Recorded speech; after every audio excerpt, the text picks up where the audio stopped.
کے بیج جو ہیں بلحاظ رنگت دو قسم کے ہوتے ہیں۔ دونوں کو پیس کر تیل نکالا جاتا ہے جسے عرف عام میں میٹھا تیل کہتے ہیں۔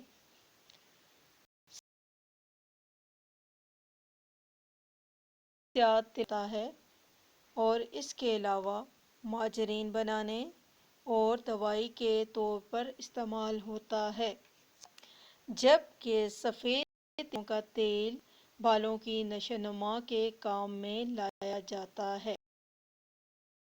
ایک ایسی غذا ہے جو گوشت جیسے خواص رکھتی ہے۔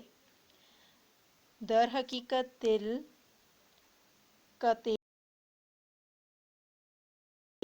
ہے۔ محنت کشوں کی مضبوطی اور دیہات کے باشندوں کی انہی تل کے تیلوں میں پوشیدہ ہے۔ خوش قسمتی سے ہمارے ملک پاکستان میں تل بہت زیادہ پایا جاتا ہے۔ پرانے زمانے میں پہلوان طاقت بڑھانے کے لیے تل کا استعمال کرتے تھے۔ اس کی مقدار خوراک میں 7 ماشا سے 1 تولہ تک ہے۔ جو لوگ تل کو دوست رکھتے ہیں وہ طویل عمر پاتے ہیں۔ دیہی لوگ تل کے شیدائی ہوتے ہیں، اسی لیے ان پر 80 سال تک جوانی کی بہار رہتی ہے۔ جو لوگ گوشت نہیں کھاتے انہیں تلوں کا استعمال ضرور۔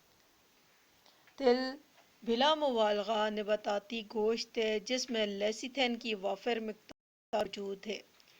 لیسیتھین ایک فاسفورس آمیز چکنائی ہے جو بافتوں اور پٹھوں میں ضروری ہے۔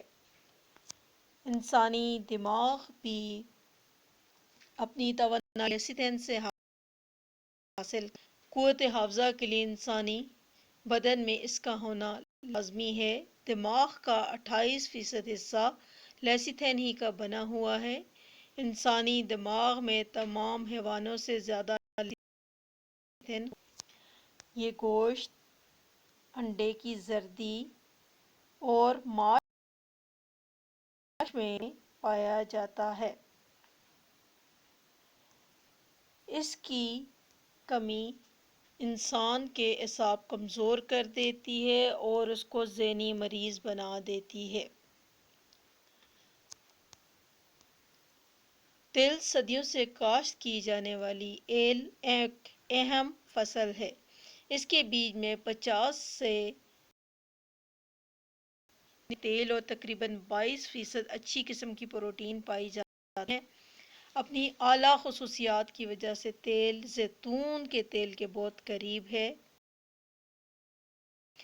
اور خشک آب و ہوا میں بہتر پیداوار دیتی ہے۔ تل زیادہ تر جون سے جولائی میں کاشت کیا جاتا ہے۔